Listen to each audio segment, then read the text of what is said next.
അധ്യായം 4. രാത്രി. നിഖിൽ എടുത്ത ഫോട്ടോ വീണ്ടും വീണ്ടും നോക്കി.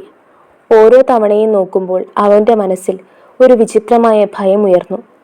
ചിത്രത്തിൽ ആ പെൺകുട്ടി ക്യാമറയിലേക്ക് അടുത്തു വരുന്നത് പോലെ തോന്നുന്നത് വെറും ഭ്രമമാണോ എന്ന സംശയം അവനെ അലട്ടിക്കൊണ്ടിരുന്നു. അവൻ ആ ദിവസം മുഴുവൻ ഗ്രാമത്തിൽ ചുറ്റിപ്പറ്റി നടന്നു. മീരയെക്കുറിച്ച് കൂടുതൽ വിവരങ്ങൾ അറിയാൻ ശ്രമിച്ചു. പക്ഷേ ആരും കൂടുതൽ സംസാരിക്കാൻ തയ്യാറായില്ല. പലരും ആ വിഷയം കേൾക്കുമ്പോൾ തന്നെ ഭയത്തോടെ മിണ്ടാതെയായി. സന്ധ്യയായി. സൂര്യൻ മലമുകൾക്ക് പിന്നിൽ മറഞ്ഞു. ഗ്രാമം വീണ്ടും നിശബ്ദതയിൽ മുങ്ങി.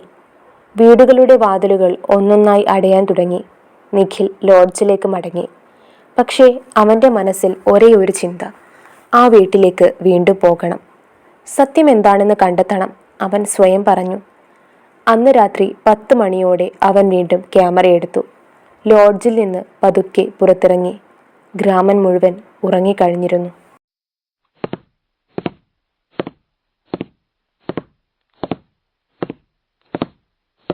ചന്ദ്രൻ ആകാശത്തിൽ തെളിഞ്ഞു നിന്നു. കുളത്തിനരികിലേക്ക് പോകുന്ന വഴിയിൽ കാറ്റ് ശക്തമായി വീശി തുടങ്ങി.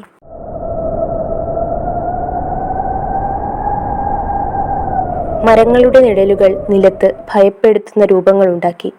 അവൻ പഴയ വീട്ടിൻ്റെ മുന്നിലെത്തി. വീടിനെ നോക്കിയപ്പോൾ അവൻ്റെ മനസ്സിൽ ഒരു വിചിത്രമായ ഭയം ഉയർന്നു. ഇന്നലെ കണ്ട സംഭവങ്ങളെല്ലാം അവൻ ഓർത്തു. എന്നാൽ അവൻ തിരിഞ്ഞു പോയില്ല. വാതിൽ തുറന്ന് അകത്ത് കടന്നു. വീട് പഴയതുപോലെ തന്നെ നിശബ്ദമായിരുന്നു. അവൻ മുകളിലേക്ക് പോകുന്ന പടികൾ കയറാൻ തുടങ്ങി.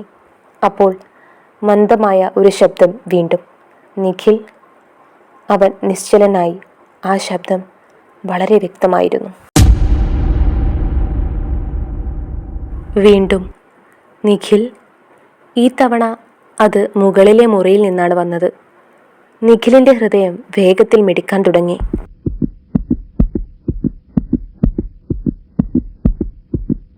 എങ്കിലും അവൻ പടികൾ കയറി മുകളിലേക്ക് പോയി. മുറിയുടെ വാതിൽ പതുക്കെ തുറന്നു. അകത്ത് ചന്ദ്രന്റെ വെളിച്ചം. അവൻ മുറിയിലേക്ക് കടന്നു. അപ്പോൾ ജനാലക്കരികിൽ ആരോ നിൽക്കുന്നത് അവൻ കണ്ടു. വെള്ള വസ്ത്രം, നീണ്ട മുടി. അവൾ പതുക്കെ തിരിഞ്ഞു നിന്നു. അതേ പെൺകുട്ടി, മീര. അവളുടെ കണ്ണുകൾ നീല നിറത്തിൽ തിളങ്ങുകയായിരുന്നു. നിഖിൽ ഭയത്തോടെ പിന്നോട്ട് നീങ്ങി. "നീ ആരാണ്?" അവൻ ചോദിച്ചു. പെൺകുട്ടി പതുക്കെ പറഞ്ഞു, "നീ എന്നെ ആദ്യമായി കാണുന്ന ആളല്ല." അവളുടെ ശബ്ദം വളരെ ദുഃഖം നിറഞ്ഞതായിരുന്നു.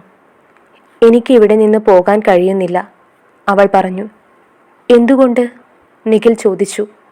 മീരയുടെ കണ്ണുകളിൽ കണ്ണുനീർ തെളിഞ്ഞു. "എന്നെ ഇവിടെ പൂട്ടിയിട്ടവരുടെ പാപം ഈ സ്ഥലത്തെ വിട്ടുപോകാൻ അനുവദിക്കുന്നില്ല." അവൾ നിഖിലിനെ നോക്കി.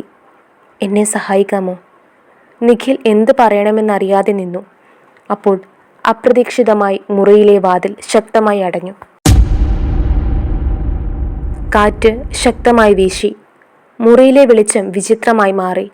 മീരയുടെ മുഖം പതുക്കെ മാറാൻ തുടങ്ങി. അവളുടെ കണ്ണുകൾ കൂടുതൽ തിളങ്ങാൻ തുടങ്ങി. അവൾ ഒരു ഭയങ്കര ശബ്ദത്തിൽ അലറാൻ തുടങ്ങി. പക്ഷേ സഹായിക്കാൻ വന്നവർ ആരും ഇവിടെ നിന്ന് ജീവനോടെ പോയിട്ടില്ല. നിഖിൽ കൂടുതൽ ഭയക്കാൻ തുടങ്ങി. കാരണം മുറിയുടെ കോണുകളിൽ ഇപ്പോൾ മറ്റ് നിഴലുകളും പ്രത്യക്ഷപ്പെടാൻ തുടങ്ങുകയാണ്.